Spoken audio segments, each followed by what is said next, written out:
Good morning everyone. आज है 27 सितंबर 2020 और 27 सितंबर से करंट अफेयर्स के जितने भी इंपॉर्टेंट क्वेश्चन बनेंगे उनको डिस्कस करेंगे डिटेल में इस वीडियो में। और प्रत्येक क्वेश्चन के साथ स्टैटिक जीके के इंपॉर्टेंट फैक्ट भी दिए जाएंगे मैप के थ्रू। तो आज 27 सितंबर को विश्व पर्यटन दिवस यानी वर्ल्ड टूरिज्म डे है, तो उसको कल बताया जाएगा कल वाले वीडियो में थीम के साथ। तो इस वीडियो में द हिंदू न्यूज और टाइम्स ऑफ इंडिया मैगजीन के टॉप 10 सेलेक्टेड क्वेश्चन है। तो वीडियो को स्टार्ट करते हैं, चलते हैं फर्स्ट क्वेश्चन पर। फर्स्ट क्वेश्चन है, हाल ही में नोबेल पुरस्कार की राशि को बढ़ाकर कितना कर दिया गया है। तो ये वेरी इंपॉर्टेंट है ये क्वेश्चन। तो पहले था 9 मिलियन क्राउन था, अब इसे बढ़ाकर 10 मिलियन क्राउन कर दिया गया है, यानी 1 मिलियन क्राउन बढ़ा दिया है जो नोबेल अवार्ड में जो राशि मिलती है। अब जो नोबेल अवार्ड मिलेंगे उनको 10 मिलियन क्राउन मिलेंगे, यानी कि 1 मिलियन क्राउन बढ़ा दिया गया है। 1 मिलियन क्राउन बराबर $1,10,000, $1,10,000। तो ये बढ़ा दिया गया है। तो 9 मिलियन क्राउन से बढ़ाकर अब 10 मिलियन क्राउन कर दिया गया है नोबेल पुरस्कार की विजेता राशि को। अब ये नोबेल पुरस्कार, इसके बारे में बताते हैं। इसकी शुरुआत हुई थी 1901 में। तो स्वीडिश वैज्ञानिक थे अल्फ्रेड नोबेल, जिन्होंने डायनामाइट की खोज की थी। तो इन्हीं पर यह दिया जाता है नोबेल पुरस्कार। तो ये 6 क्षेत्रों में दिया जाता है, लेकिन जब इसकी शुरुआत हुई थी तो ये 5 क्षेत्रों में दिया जाता था। अर्थशास्त्र में 1969 से दिया जाने लगा है अर्थशास्त्र में। तो साहित्य, शांति, चिकित्सा, रसायन और भौतिकी, इन 5 क्षेत्रों में जब शुरुआत हुई थी तब दिया जाने लगा, और 1969 में अर्थशास्त्र में भी दिया जाने लगा है नोबेल पुरस्कार। तो पहले अवार्ड राशि थी 9 मिलियन क्राउन, अभी से बढ़ाकर 10 मिलियन क्राउन कर दिए गए हैं। उसके अलावा भी कुछ दिन पहले बताया था राजीव गांधी खेल रत्न अवार्ड, इस बार 5 व्यक्तियों को मिला है। और राजीव गांधी खेल रत्न अवार्ड की जो राशि थी 7.5 लाख, उसको बढ़ाकर 25 लाख कर दिया गया था। उसके अलावा अर्जुन अवार्ड की थी 5 से 15 लाख। उसके अलावा मेजर ध्यानचंद अवार्ड की थी 5 से बढ़ाकर 10 लाख। उसके अलावा द्रोणाचार्य अवार्ड दो कैटेगरी में, एक लाइफ टाइम कैटेगरी है, इसमें 5 से 15 लाख बढ़ाया था। उसके अलावा एक थी रेगुलर कैटेगरी, इसमें 5 से 10 लाख बढ़ाया। तो ये राशि को भी ध्यान रखना है। तो ये राशि से भी क्वेश्चन पूछा जा सकता है इस बार एग्जाम्स में। तो डायनामाइट की खोज की थी अल्फ्रेड नोबेल ने। तो नोबेल की राशि को कितना बढ़ाया है? 1 मिलियन क्राउन। और कितना कर दिया गया है? 10 मिलियन क्राउन, 9 से बढ़ाकर। तो ये याद रखना है, पूछा जा सकता है एग्जाम में। तो इस क्वेश्चन से इतनी जानकारी मिल जाती है। तो आप अभी तक वीडियो को लाइक नहीं किए हैं तो लाइक जरूर कर दें और चैनल को सब्सक्राइब जरूर करें, जिससे कि सारे वीडियो आप तक पहुंच सके डेली करंट अफेयर के। तो वीडियो को लास्ट तक जरूर देखें। लास्ट में एक क्वेश्चन पूछा जाएगा जिसका आंसर आप कमेंट बॉक्स में जरूर बताएं। नेक्स्ट क्वेश्चन है, हाल ही में राज्य पुरोहित कल्याण योजना किस राज्य सरकार ने शुरू की है? तो ये की है पश्चिम बंगाल गवर्नमेंट ने। तो पश्चिम बंगाल की जो चीफ मिनिस्टर है ममता बनर्जी, इन्होंने ये योजना शुरू की है। तो योजना का नाम याद रखना है राज्य पुरोहित कल्याण योजना। अब इसमें नाम से स्पष्ट हो रहा है राज्य पुरोहित, तो पुरोहित से रिलेटेड है ये योजना। तो इसमें इस योजना के तहत जो ब्राह्मण, सनातन ब्राह्मण है, उनको 1,000 रुपये मासिक भत्ता और लगभग 8,000 जितने जो स्नातक ब्राह्मण है 8,000, उनको स्नातक ब्राह्मण पुजारियों को मुफ्त में आवास दिए जाएंगे। तो 1,000 रुपये मासिक भत्ता और लगभग 8,000 जो सनातन ब्राह्मण पुजारी हैं उनको आवास दिए जाएंगे इस योजना के तहत। उसके अलावा भी मातृ स्मृति योजना ये भी शुरू की थी पश्चिम बंगाल ने। और उसके अलावा सबुज साथी परियोजना, ये साइकिल वितरण परियोजना है पश्चिम बंगाल की। तो इसने भी WSIS अवार्ड जीता था, यानी world summit on the information society, ये अवार्ड जीता था। उसके अलावा पश्चिम बंगाल जूट और चावल, इसके उत्पादन में पश्चिम बंगाल टॉप पे है। उसके अलावा अभी रिपोर्ट आई थी उसमें सब्जी उत्पादन में भी टॉप पे था पश्चिम बंगाल, और फलों के उत्पादन में था आंध्र प्रदेश। उसके अलावा सुंदरवन नेशनल पार्क है यहाँ पे, क्योंकि इसमें सुंदरी वृक्ष पाए जाते हैं, इस वजह से इसका नाम है सुंदरवन नेशनल पार्क। उसके अलावा बक्सा नेशनल पार्क भी है पश्चिम बंगाल में। उसके अलावा विश्व का सबसे बड़ा डेल्टा है सुंदरवन डेल्टा। तो ये गंगा और ब्रह्मपुत्र नदी मिलकर बनाती है सुंदरवन डेल्टा को। तो ये कहाँ पे? पश्चिम बंगाल में। उसके अलावा महानंदा और जलदापरा वाइल्ड लाइफ सेंचुरी भी है पश्चिम बंगाल में। उसके अलावा गंगा में सिलिकन की मात्रा सबसे ज़्यादा कहाँ पे? पश्चिम बंगाल में। उसके अलावा बंगाल का शौक कहा जाता है दामोदर नदी को। तो इतने क्वेश्चन याद रखने हैं पश्चिम बंगाल से। और मैप में दिखाते हैं पश्चिम बंगाल को। ये रहा मैप में पश्चिम बंगाल। कैपिटल है इसकी कोलकाता। चीफ मिनिस्टर है ममता बनर्जी और गवर्नर यानी राज्यपाल है जगदीप धनखड़। नेक्स्ट क्वेश्चन है, हाल ही में विश्व पर्यावरण स्वास्थ्य दिवस यानी वर्ल्ड एनवायरनमेंट हेल्थ डे कब मनाए गए हैं? तो ये मनाए गए हैं अभी 26 सितंबर को। तो 26 सितंबर को मनाया जाता है वर्ल्ड एनवायरमेंटल हेल्थ डे। हर साल मनाया जाता है ये 26 सितंबर को। तो पर्यावरण स्वास्थ्य के बारे में, जो पर्यावरण स्वास्थ्य के जो महत्वपूर्ण कार्य हैं उन पर प्रकाश डालने के लिए ये दिवस मनाया जाता है। उसके अलावा ये तो है वर्ल्ड एनवायरमेंटल हेल्थ डे। उसके अलावा विश्व पर्यावरण दिवस, ये तो सभी को पता होगा, 5 जून को मनाया जाता है। उसके अलावा विश्व स्वास्थ्य दिवस ये 7 अप्रैल को मनाया जाता है। इस बार किसकी थीम है विश्व पर्यावरण स्वास्थ्य दिवस की? एनवायरमेंटल हेल्थ एक की public health intervention in disease pandemic prevention, ये इस बार की थीम है। नोट कर लेना है थीम को भी, वेरी इंपॉर्टेंट है थीम। नेक्स्ट क्वेश्चन है, उसके अलावा सितंबर के डेज कई बार रिवाइज कराएं तो कमेंट बॉक्स में डेज को जरूर बताएं। नेक्स्ट क्वेश्चन है, हाल ही में यामिन हजारिका पुरस्कार से किसे सम्मानित किया गया है? तो ये सम्मानित किया गया है राणा सप्वी। यही है राणा सप्वी और इन्हीं को यामिन हजारिका अवार्ड से सम्मानित किया गया है। तो ये एक राणा सप्वी, तो ये भारत की जो सांस्कृतिक इतिहास है और जो स्मारक है उन पर किताबें प्रकाशित करती हैं राणा सप्वी। तो इन्हीं को ये अवार्ड दिया गया है। और ये यामिन हजारिका, तो इनकी स्मृति में दिया जाता है यह अवार्ड यामिन हजारिका पुरस्कार। तो इसको किसको मिला है? राणा सप्वी को। इनका नाम इंपॉर्टेंट है। उसके अलावा शिवांगी सिंह, ये लड़ाकू राफेल विमान को उड़ाने वाली पहली महिला पायलट बनी है। उसके अलावा राफेल प्रोजेक्ट किस देश के साथ है? फ्रांस के साथ। सोमा मंडल, ये steel authority of India limited यानी सेल, इसकी नई अध्यक्ष नियुक्त हुई है। पहले कौन थे? अनिल कुमार चौधरी। उसके अलावा Rakesh Asthana, border security force BSF, इसके नए महानिदेशक बने थे राकेश अस्थाना। चलते हैं नेक्स्ट क्वेश्चन पर। हाल ही में CEAT के नए ब्रांड एम्बेसडर कौन बने? तो ये बने अभिनेता आमिर खान। तो यही है आमिर खान। तो ये CEAT, तो ये क्या है? टायर कंपनी है CEAT। तो ये टायर की कंपनी है, राम प्रसाद गोयनका ग्रुप की है ये टायर कंपनी। तो इसी के ब्रांड एम्बेसडर बने 2 साल के लिए ये आमिर खान। तो टायर की कंपनी है।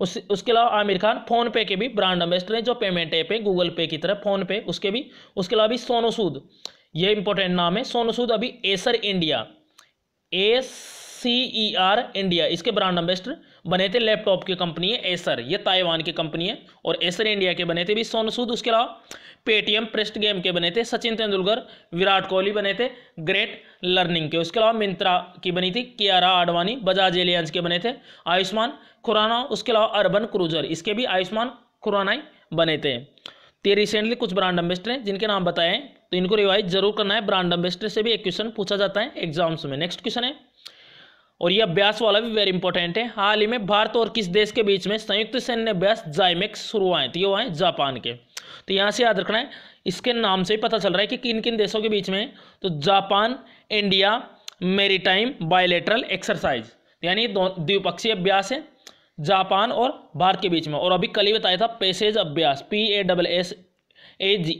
ये पूर्वी हिंद महासागर में शुरू हुआ है भारत और ऑस्ट्रेलिया के बीच में पैसेज, तो जाइमेक्स। उसके अलावा एक धर्म गार्डियन अभ्यास भी होता है भारत और जापान के बीच में। तो ये जाइमेक्स अभ्यास अभी 26 सितंबर को शुरू हुआ है पूर्वी अरब सागर में। तो किन किन के बीच में, ये ध्यान रखना है, भारत और जापान के बीच में। उत्तरी अरब सागर में ये शुरू हुआ है और इसका ये 4था संस्करण है। और उसके अलावा बात करें जापान की, ये रहा मैप में जापान। कैपिटल है इसकी टोक्यो, मुद्राएं इसकी जापानी येन। और इसके अभी शिंजो आबे, इन्होंने इस्तीफा दे दिया था, अब नए प्रधानमंत्री बने हैं, उनका नाम याद रखना है योशिहिदे सुगा, ये नए प्राइम मिनिस्टर बने जापान के। उसके अलावा सूर्योदय का देश भी कहा जाता है जापान को, लैंड ऑफ राइजिंग सन, क्योंकि सबसे पहले सूर्योदय होता है जापान में, सबसे पूर्वी कंट्री है जापान, इस वजह से। उसके अलावा जापान की संसद का नाम है डाइट। उसके अलावा भी कुछ महीने की बात है, पहले एक मणिपुर के डॉक्टर थे थंगजाम दबाली सिंह, इनको जापान के ऑर्डर ऑफ राइजिंग सन से सम्मानित किया गया था। तो ये याद रखना है। उसके अलावा संसद का नाम डाइट है, कई बार बताया है। नेक्स्ट क्वेश्चन है, हाल ही में गैर संक्रामक रोगों पर नियंत्रण के लिए किस राज्य को यूनाइटेड नेशन अवार्ड मिला है? तो ये मिला है केरल को। तो केरल को गैर संक्रामक रोग पर नियंत्रण के लिए ये अवार्ड मिला है। तो ये पहली बार दिए गए हैं केरल को, इस वार्षिक पुरस्कार ये पहली बार दिए गए हैं केरल को। तो बात करें केरल की, तो ये रहा मैप में केरल। केरल की कैपिटल है तिरुवनंतपुरम। चीफ मिनिस्टर है पिनराई विजयन और राज्यपाल है यहाँ के आरिफ मोहम्मद खान, गवर्नर। उसके अलावा चीफ जस्टिस है एस मणि कुमार। उसके अलावा जो केरल का तट है उसे बोलते हैं मालाबार तट। तो एक पश्चिमी तट है और भारत में सबसे पहले मानसून आता है मालाबार तट पर, तो केरल के तट को बोलते हैं मालाबार तट। उसके अलावा केरल से और क्वेश्चन बताते हैं। सबरीमाला टेम्पल वेरी इंपॉर्टेंट है, केरल में। उसके अलावा कोणार्क सूर्य मंदिर, ये कहाँ पे है? उड़ीसा में। उसके अलावा एक है पुरी मंदिर भी है उड़ीसा में। उसके अलावा कामाख्या मंदिर है, ये कहाँ पे? कल इंस्टाग्राम पर पोस्ट में पूछा था, कामाख्या मंदिर, तो ये असम में है। उसके अलावा मीनाक्षी मंदिर है तमिलनाडु में। एक है स्वर्ण मंदिर है अमृतसर पंजाब में। उसके अलावा Periyar national park, silent valley national park, ये दोनों है केरल में। पेरियार नदी भी है केरल में और शांत घाटी भी है केरल में। उसके अलावा शास्त्रीय नृत्य हैं कुछ, मोहिनी अट्टम और कथकली, ये दोनों है केरल के। जैसे तमिलनाडु का है भरतनाट्यम, कुचिपुड़ी है आंध्र प्रदेश का, ओडिसी है उड़ीसा का, मणिपुर का है मणिपुरी। उसी तरह से कथक ये उत्तर भारत का है, उत्तर भारत का है कथक, ये कथकली है केरल का, तो याद रखना है। उसके अलावा रबर, नारियल और जितने भी जो मसाले, काली मिर्च, इनके सभी के उत्पादन में केरल टॉप राज्य है भारत का। उसके अलावा भी साक्षरता रिपोर्ट में टॉप पे रहा था केरल, 96.2% साक्षरता के साथ केरल था टॉप पे। उसके अलावा केरल से और क्वेश्चन बताते हैं। उसके अलावा प्लाज्मा थेरेपी शुरू करने वाला पहला राज्य है। उसके अलावा बायोमेडिकल पार्क शुरू किया था अभी पहला। उसके अलावा और भी क्वेश्चन है केरल से। उसके अलावा के शैलजा, इनको भी यूनाइटेड नेशन ने सम्मानित किया था, केरल की स्वास्थ्य मंत्री है के शैलजा। उसके अलावा पहली महिला डीजीपी बनी थी आर श्रीलेखा केरल की। नेक्स्ट क्वेश्चन है, हाल ही में IFFI यानी international film festival of India के 51वें संस्करण को कब तक के लिए स्थगित कर दिया गया है? तो ये क्या है, 2021 में जनवरी में होगा ये international film festival of India. और कहाँ होगा इसका 51वां संस्करण? गोवा में। तो गोवा में अभी ये 20 से 28 नवंबर को होना था, लेकिन इसको कोरोना वायरस की वजह से अभी स्थगित कर दिया गया है और ये 16 से 24 जनवरी को आयोजित होगा। तो ये याद रखना है, इसी साल होना था लेकिन अब ये नहीं होगा। उसके अलावा 2021 में जो अंडर 17 महिला वुमेन वर्ल्ड कप है, फीफा अंडर 17 महिला वुमेन वर्ल्ड कप है, ये कहाँ पे होगा? अंडर 17 वाला भारत में। उसके अलावा पेरू में होगा, महिला वाला सॉरी पुरुषों वाला पेरू में होगा। उसके अलावा अंडर 20 ये वर्ल्ड कप होगा पुरुषों का, ये कहाँ पे होगा? ये होगा अंडर 20 इंडोनेशिया में। उसके अलावा इंटरनेशनल T20 होगा वर्ल्ड कप 2021 में पुरुषों का, ये अपने देश भारत में होगा। उसके अलावा साइकिलिंग फेडरेशन ऑफ इंडिया ने पहली बार साइकिलिंग समिट की मेजबानी भी करेगा भारत 2021 में। उसके अलावा ब्रिक्स खेलों की मेजबानी भी करेगा भारत 2021 में, तो ये याद रखना है। नेक्स्ट क्वेश्चन है, हाल ही में दुराचारी योजना किस राज्य सरकार ने शुरू की है? तो ये की है उत्तर प्रदेश गवर्नमेंट ने, तो योगी आदित्यनाथ इन्होंने ये शुरू की है दुराचारी योजना। अब ये योजना क्या है?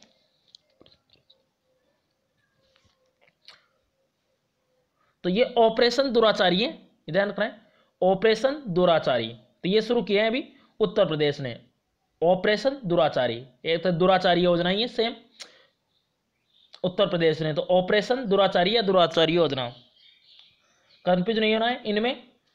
इस योजना में क्या होगा? तो यौन अपराधों के मामले में महिलाओं के खिलाफ जो अपराध होते हैं उनकी जांच करने के लिए और जो अपराधी होते हैं उनके पोस्टर को सड़क के चौराहे पर लगवाने के लिए ये योजना ऑपरेशन दुराचारी, ऑपरेशन दुराचारी, तो ये योगी आदित्यनाथ ने शुरू किया है। तो इसमें चौराहों पर पोस्टर लगाने के लिए ये शुरू किए हैं ऑपरेशन दुराचारी, अपराधियों के पोस्टर लगाए जाएंगे। बात करें यूपी की, ये रहा मैप में यूपी, कैपिटल है लखनऊ, चीफ मिनिस्टर योगी आदित्यनाथ और यहाँ की गवर्नर है आनंदीबेन पटेल, और इनको अतिरिक्त प्रभार दिया गया है आनंदीबेन पटेल को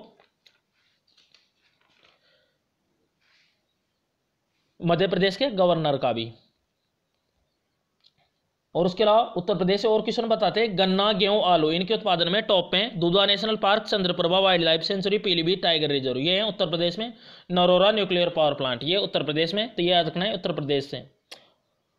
उसके अलावा भी कुपोषित बच्चों के परिवारों को गाय देने की योजना भी शुरू की थी योगी आदित्यनाथ ने। और लास्ट क्वेश्चन है आज का, हाल ही में किसके पूर्व अध्यक्ष शेखर बासु का निधन हो गया है? तो ये परमाणु ऊर्जा आयोग यानी एटॉमिक एनर्जी कमीशन, इसके पूर्व अध्यक्ष थे शेखर बासु, यही है शेखर बासु। अभी इनका निधर हो गया है, तो इनका नाम याद रखना है।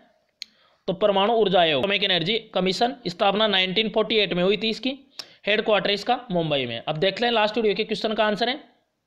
हाल ही में यूएनईपी यानी यूनाइटेड नेशन एनवायरमेंटल प्रोग्राम की क्षेत्रीय ब्रांड एम्बेसडर के रूप में किसे नियुक्त किया गया था? तो ये किया गया था, यहाँ पे थोड़ा सा मिसप्रिंट है, इसका करेक्ट आंसर था कुशी छिंदालिया, तो थोड़ी टाइपिंग में मिस्टेक है, इसका आंसर था कुशी छिंदालिया, तो ये याद रखना है। अब आज का क्वेश्चन है आपके लिए, हाल ही में मुख्यमंत्री ग्राम्य परिवहन अचोनी योजना किस राज्य सरकार ने लॉन्च की है? तो ये लॉन्च की है, इसका करेक्ट आंसर आप कमेंट बॉक्स में जरूर बताएं। अगर आपने लास्ट वीडियो देखा होगा तो इसका आंसर आपको पता होगा। अगर अभी तक भी वीडियो को लाइक एंड शेयर नहीं किया है तो शेयर जरूर कर दें और चैनल को सब्सक्राइब करें, जिससे कि डेली वीडियो आप तक पहुंच सके। तो इस वीडियो से आपको निश्चित ही मदद मिलेगी करंट अफेयर के साथ साथ स्टैटिक जीके की दृष्टि से भी। Thanks for watching this video, this channel always with you. Thanks all friends.